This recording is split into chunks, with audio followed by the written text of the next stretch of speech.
the table, and Kataraina Maki, thank you.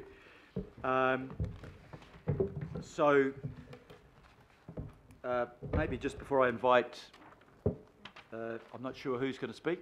Michael, are you leading? Linda Cooper, as the chair of the regulatory committee, will be introducing this item. Linda.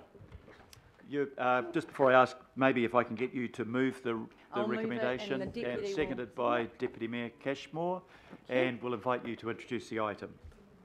All right, so in August 2017, the Regulatory Committee considered some options for the regulation of freedom camping in Auckland, directed staff to develop a bylaw under the Freedom Camping Act. The Freedom Camping Act 2011, so mindful that we're under nationwide legislation which we have to reflect in our bylaw. We can't do something that contravenes this act, even though a lot of us would like to. So the Freedom Camping Act enables the council to prohibit or put restrictions on freedom camping on an area if it's necessary to protect, 1, the area, 2, the health and safety of the people who may visit the area or access the area.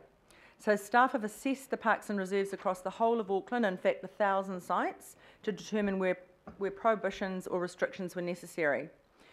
So the staff provided initial area assessments to local board workshops, and I think we've gone back 3 times to local boards. So the initial assessment was 1,000, and there were 53 areas identified by the local boards that were reassessed, and of these, 14 additional areas were scheduled as prohibited. 7 areas that were initially assessed as restricted were recommended as not specifically identified in the bylaw, and staff recommendations did not change on 13 areas that were initially identified as restricted and 19 areas that were initially identified as not included in the bylaw. So then in September this year, the Regulatory Committee provided direction to the staff on what should be included in the draft bylaw. And so this now is the statement of proposal, which was endorsed by the committee in November, and it is referred to this committee for public notification. We did have some very wide notification, engagement with stakeholders initially. If this is approved today, there'll be a 10-week period. We offered a much larger or longer time because it is over the Christmas period, but at the same time, it's kind of pertinent because people will be really aware of what's happening in their communities, and they'll be able to assess for themselves what impacts there are, so make it really top of mind for them to feed back. I want to thank Gillian and Mike, and again Kataraina, for her leadership, because there's been a huge amount of work undertaken with local boards, and that's why we've had criticism about why haven't we been ready. The reason is we have, unlike other councils, we have 21 local boards, and that's a significant part of the region to get round, and we've gone back 3 times to the local boards. So we've really engaged with them and got their feedback. And so I know that at our meeting we had some of the councillors wanted 6, I think around 6 more sites prohibited, but that was lost. And so I'd urge you as a regional body with an oversight for the whole area, though it's tempting to kind of go, oh, my area, we've canvassed all that wasn't taken up. However, if we put this out to the public, we can actually go out, hear what they say, and it may well be some of those would be prohibited when we hear that feedback. I think that's the important thing now. We've had huge stakeholder input. Now we want the public's input. So I commend this to you as is, and I'll hand over to Michael and Gillian and Kataraina for their comments or any questions. Right, Michael or Gillian, would you like to add to what Councillor Cooper has said? Thank you, through the chair, just to thank the councillor for the introduction that she's given, and she's done a beautiful job of stepping out the processes that we have been through and the next steps. We're quite happy to just receive the report and take any questions that you may have on that. That's right. I don't know whether everybody's got it, but that's the process, which kind of says very visually what a process. Oh, it's up there now. Says how much we've gone through, why it's taken so long, and why at this stage we probably wouldn't want to try to make any changes, but rather to put it out to consultation and then come back and consider what the public has said before considering any further changes. So we'll have questions first, and first of all, Councillor Casey. Two questions and a comment. The first question is from any of you, really. There's a statement in the bylaw that says, and I quote, "It is not the intention of the bylaw to manage people who are homeless. A humane approach to enforcement will be taken to protect vulnerable members of the Auckland community." I'd like you to expand on that and particularly advise the governing body with regard to general rules. And my second question, which I'll also give you, is just clarification that the consultation, which is between the 3rd of December and it's the end of February, and that the consultation meetings will be held mid to late February. Is that right? Through the Chair, to the last question, I led you astray earlier, Councillor Casey. The consultation's till the 18th of February, and the Have Your Say events will be early February. Thank you. That clarifies it for all of us. Councillor Casey, you have another And question? through the Chair, for No, your the first question, I'll just ask Max to also come up so he can talk to you about Yes, please. the approach to enforcement. Homelessness.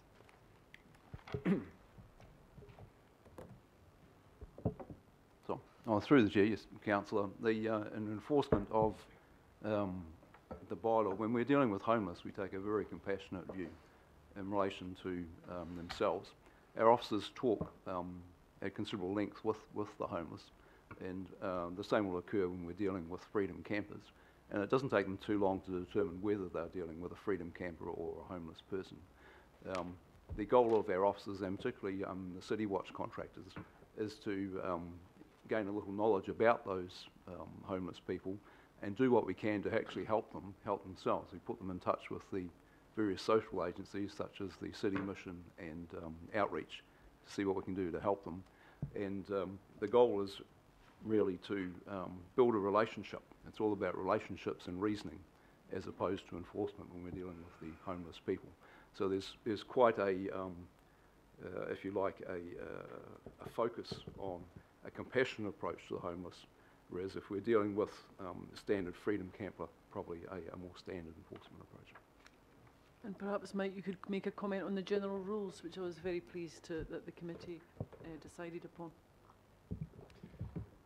Yes, thank you through the Chair. So when the proposal was first put to the Regulatory Committee for direction on inclusion for what would be included in the bylaw, there was a provision in there around a general rule which would apply to basically all public areas that weren't scheduled specifically in the bylaw. Through the discussions of the Regulatory Committee, it was requested that we not include the general rule provision within the bylaw. The bylaw does enable us to prohibit or restrict any public space that is managed by council, so that includes both Auckland Council and Auckland Transport and any of our other CCO assets. So we do already have some of the prohibited areas that extend outside of our parks and reserve and into our streets. And if there were further areas which proved to be problematic over time for freedom camping on our streets, we would have the option to be able to actually prohibit them as specific sites within the bylaw. So it was found that by the committee that the general rule was not required, and so we have enacted that decision through the drafting of the bylaw and the statement of proposal. Thank you. It's for those reasons I'd like to second the mover. Thank you. Thank you. Deputy Mayor Cashmore. Thank you. A challenging topic because people generally have aversion to freedom camping because they just, there's the natural instinct is, I don't want you in my patch sort of thing. But the legislation is quite specific that freedom camping is enabled except for under special circumstances. What I'd like you to comment about is that those circumstances by the Act have to be applied consistency across the region. There must have been some challenges around that. Just give a bit more information on that consistency approach, please. So when we were doing site assessments, we used the matrix that's included in the report. So we looked at the desirability of an area to campers. So that was looking around if the area was coastal or near motorway access or the airport. So it was around looking at if freedom camping was likely to become a problem in that area to start with, because we're required to determined that it's a proportionate response to the perceived problem under the Freedom Camping Act. So we can't prohibit an area unless there's a problem in that area that we need to fix. So we looked at the desirability of an area and also the level of protection required in alignment to the Freedom Camping Act as well, around protecting access area and health and safety. So where it was high protection required and it was likely to be a problem, then we prohibited those areas. Similarly, we placed restrictions in areas where there wasn't enough evidence to say that a prohibition was required, but that we needed some controls over the management of the activity in those areas. So that kind of, we applied that approach consistently across Auckland, and that some variation is really around the area itself, the coastal or the appeal of the area. Yeah. Right, thank you. Thank you very much. Councillor Wayne Walker. Sure. Got a few questions. First off, just around the time that we're consulting, you mentioned 3rd of December to the end of February. How does that relate to our consultation for the annual plan in terms of timing?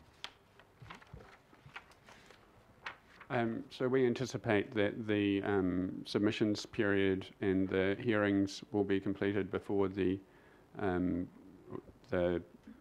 annual plan process commences. There will be potentially a little bit of an overlap between the deliberations for those on the hearings panel and the time when the Auckland plan is out. The annual plan is out for consultation. Okay. The reason I'm asking this question is, sure, the bylaw is fine, but the other issue is around enforcement and around adequate funding for enforcement, which is an annual plan matter.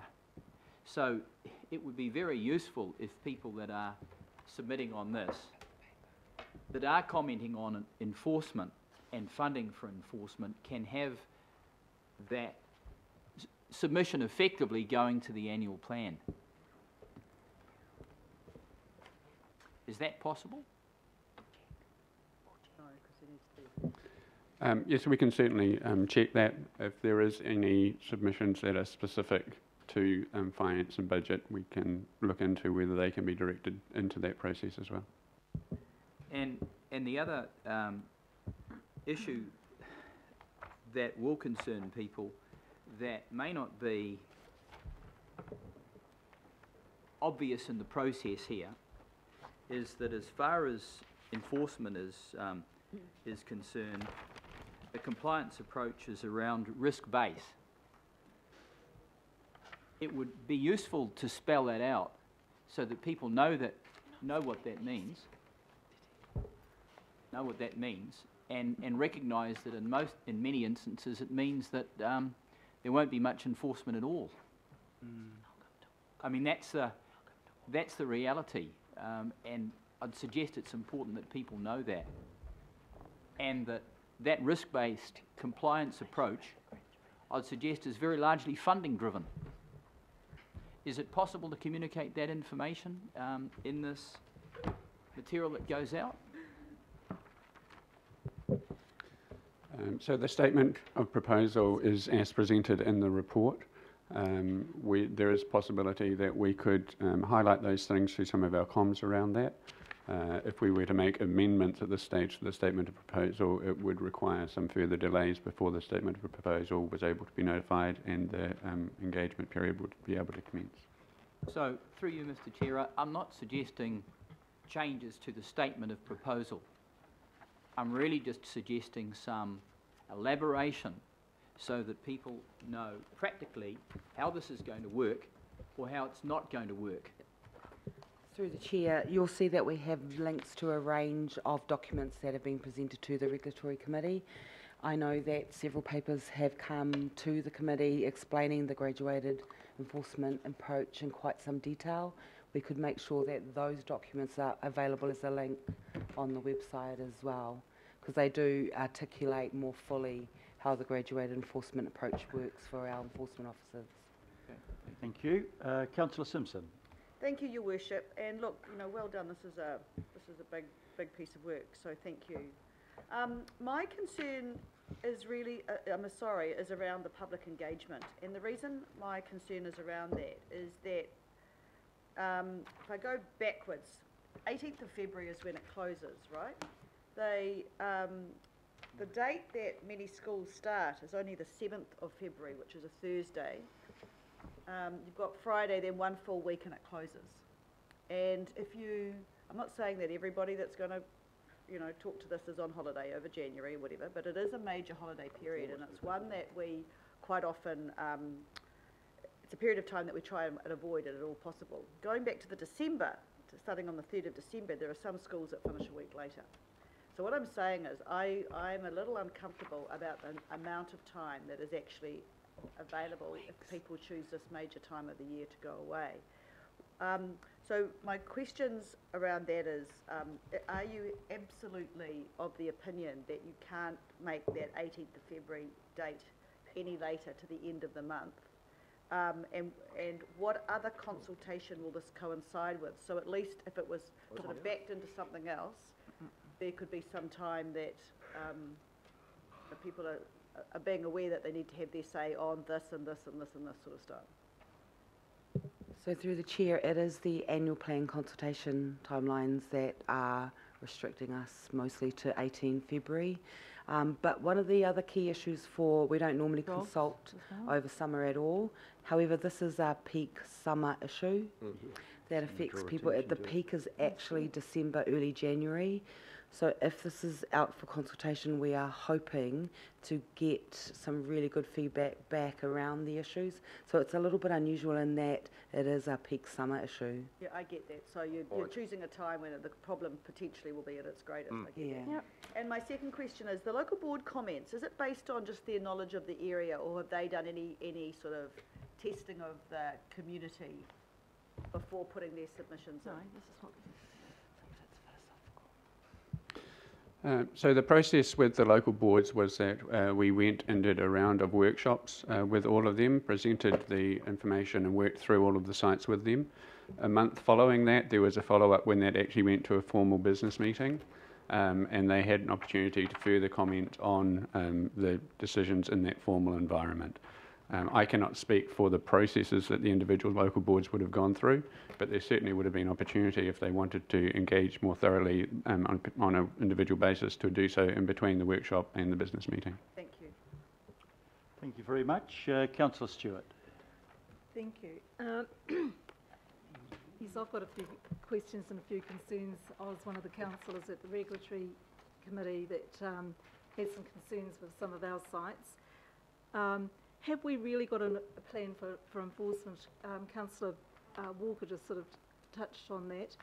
I know just recently in my own community, we've not just the freedom camping, but we've actually had some of the homeless people that have been turning up, and it's been really hard on our community facilities, part of the council family, to sort that out, and they've had to get trespass orders, and then they have to get the police, and it becomes really, really quite time-consuming and quite an expensive exercise. And one of the things that, when I've spoken to some of the community facility people, they feel that this is going to really open up a big Pandora's box for the whole of the Auckland region.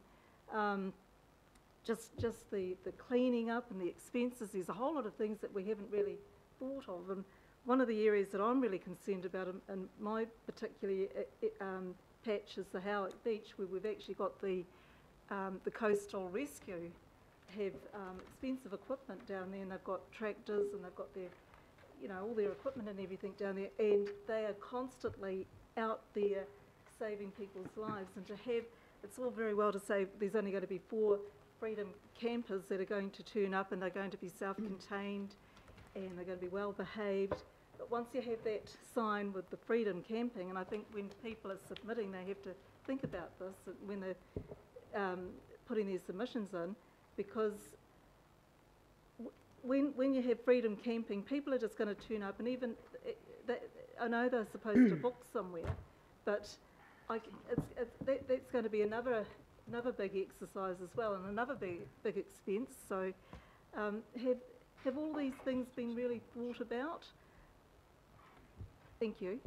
Through the chair, I think many of your issues we tested through the pilot on freedom camping, where we were trying to understand freedom campers and their behaviours so that we can understand how to design a bylaw that best matches their behaviour. So whether we regulate or not, freedom campers come to Auckland as they come to lots of parts of New Zealand and in large numbers to Auckland. So some of the things you expressed are common problems across the country. We've tried to take the lessons from other councils and through the pilot of understanding freedom campers and where they are in Auckland, and tried through this bylaw to best manage and point them towards sites, which then allows our enforcement officers to have quite targeted approach to enforcement. That doesn't mean that there isn't weaknesses around the bylaw that it makes it difficult to cope when people don't comply. So we potentially don't have enough non-self-contained sites to meet demand. Now, one of the reasons for that is because we don't have enough sites which have facilities that cater to non-self-contained. So there are still tensions within the bylaw. The freedom campers won't magically go away because we've got a bylaw. What we've got in place is our best chance of managing the issues. In terms of community facilities, I think, Piha Beach is a classic example where they have 12,000 day visitors, I think it is a day, and their rubbish bins overflow and there are large issues. That's all associated with just pure day trippers to those sites. So there are many popular beaches and places in Auckland where we do not always cope with the influx of people in the summer. It's not always associated just with freedom camping. It's just that some of the parks that I've had a few little concerns with, and hopefully when it goes out there for public consultation, they might end up being prohibited. Some of them are very, very close to residential property. One's just across the road from the Uxbridge Library, and it's only a little tiny car park, and it does have some residential, and it is an area where a lot of shoppers and a lot of people that work, that's where they usually park, and and it's all very well saying they're going to have to move on by 9 o'clock or 10 o'clock in the morning, but that quite often doesn't really happen. And so I just think, I just hope that when everybody submits, that they really, really think about what's happening in their communities, and is it going to be right for their community.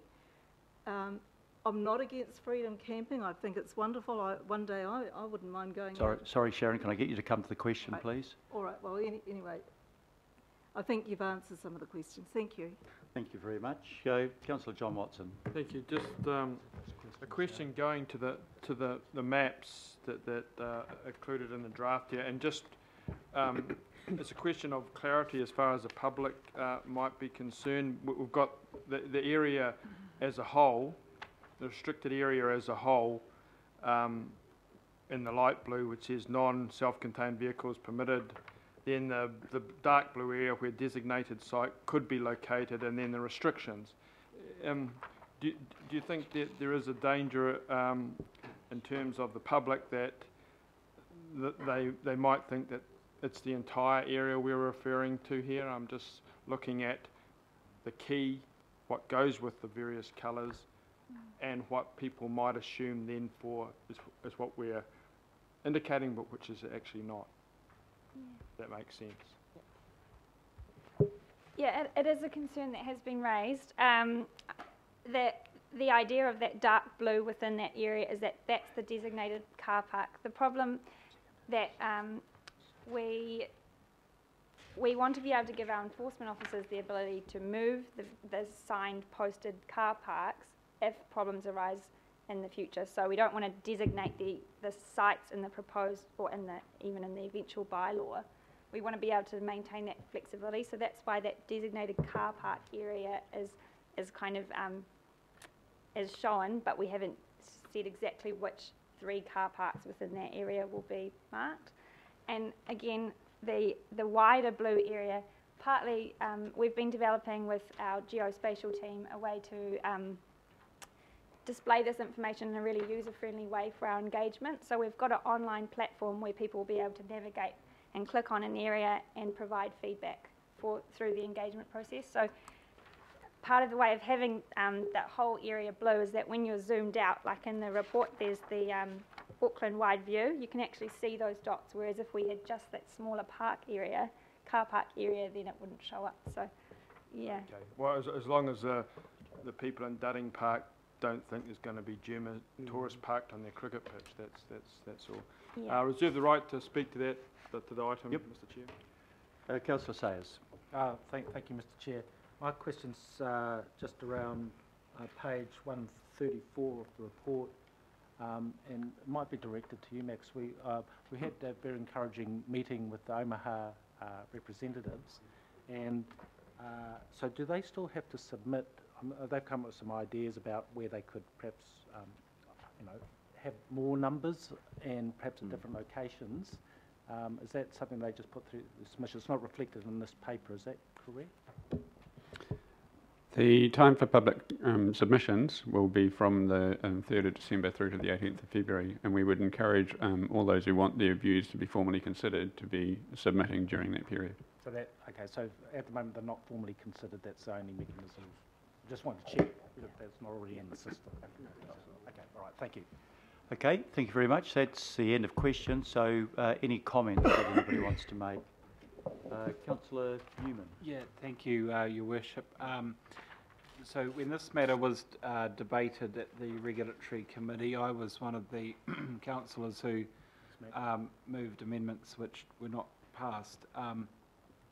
I have a couple of issues with respect to sites, but I heed Chair's comments about really the time now has passed for triaging individual sites that will have to be subject to consideration, firstly by the hearings panel in response to submissions received, and then I would reserve my right to reflect my view on that when the recommendations come back.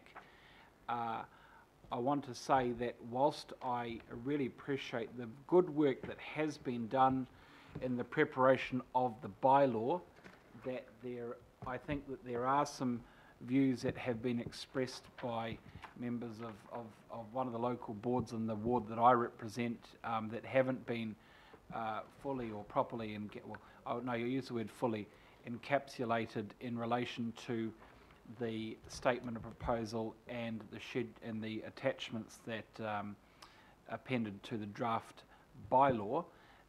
I would expect that the submissions process will hopefully tease that out, and I will look to offer my support to residents who have come to me asking for ways in which they could input, but I don't want to be overly strident about this, because I do want to participate when this matter comes back for debate.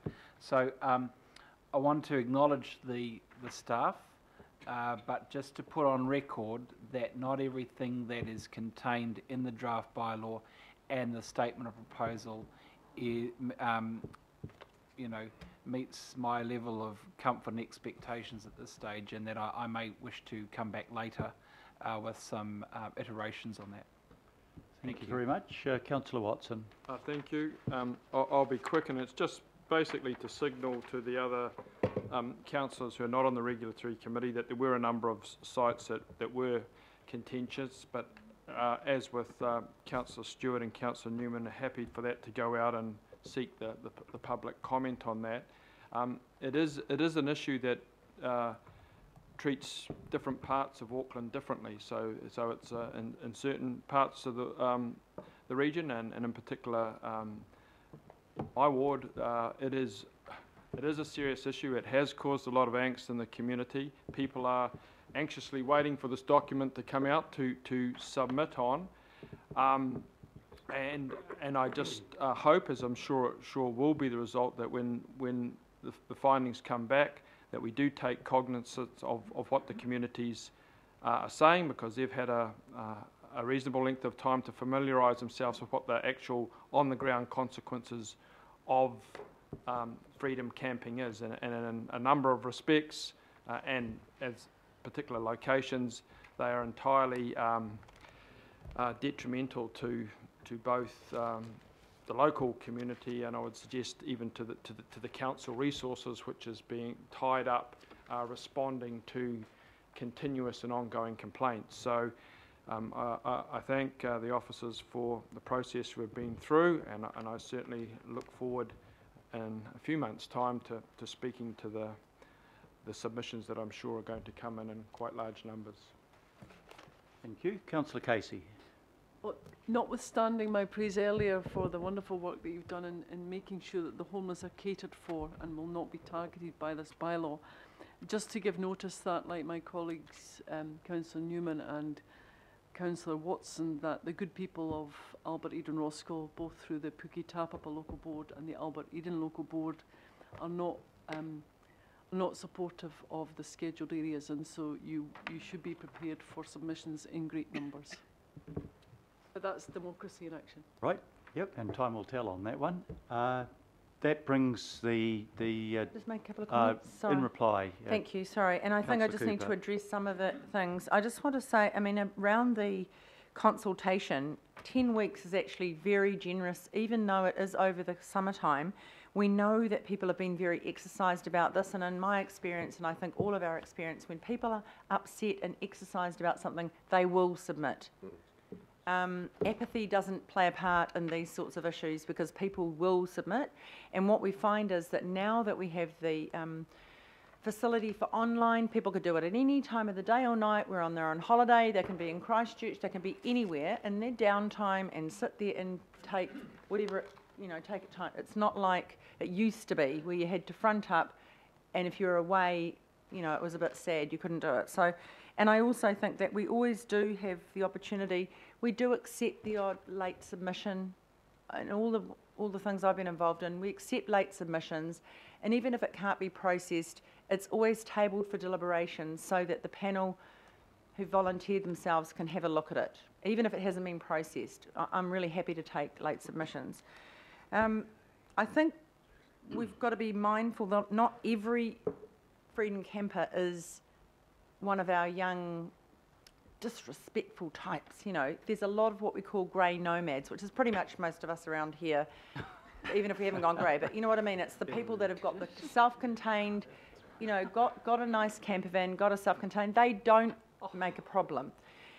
The other issue here is that if something that Councillor Watson said about we've treated different parts of the region differently, we've used the same criteria everywhere.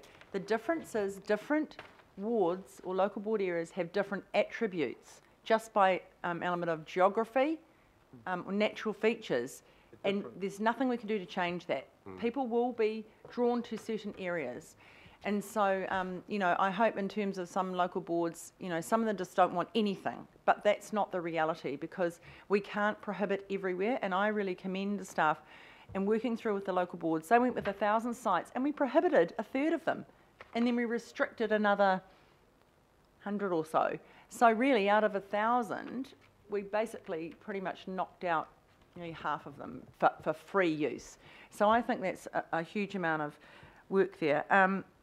So I do kind of hope that when it comes back, that we don't be picking apart too much. If we can really see that the criteria that's been used fairly right across works, that we go for that. So I think that's all I had to say about that, but I do think it's been a good process, and I look forward to getting the submissions, but also mindful, we've got the dog review policy as well, so we've got a whole lot of consultation we've got to squeeze in, and not many people put their hand up to go to these or to be on the panels, so there's a small amount of people doing all this work, so very welcome for anyone to stick their hand up, but in my experience so far this term, people aren't so much. So when we ask to make these things longer, mindful, it's only falling on the very same people over and over. And so that's, a bit of a crack there, I'm afraid. But it is always the same people over and over, having to go out night after night, doing all this extra stuff. So very happy for any of you to join and share the load. Thank you. Thank you very much, and can I acknowledge Councillor Linda Cooper and Councillor Penny Holst for putting their hand up and saying that they will consider the public feedback and they will attend the Have Your Say events. There's a heck of a lot of work involved in that, and I think we should commend both of those councillors for volunteering for that role. Sorry? And Glenn Wilcox. And Glenn. Glenn, Good sorry, old yes, Glenn. from And the who- Independent Maori Statutory Board. Sorry, I didn't have Glenn's name down. I know that the board will be represented on that. Okay, it's been moved and seconded. All those in favour, please say aye. Aye. To the contrary, no. Carried. And we come now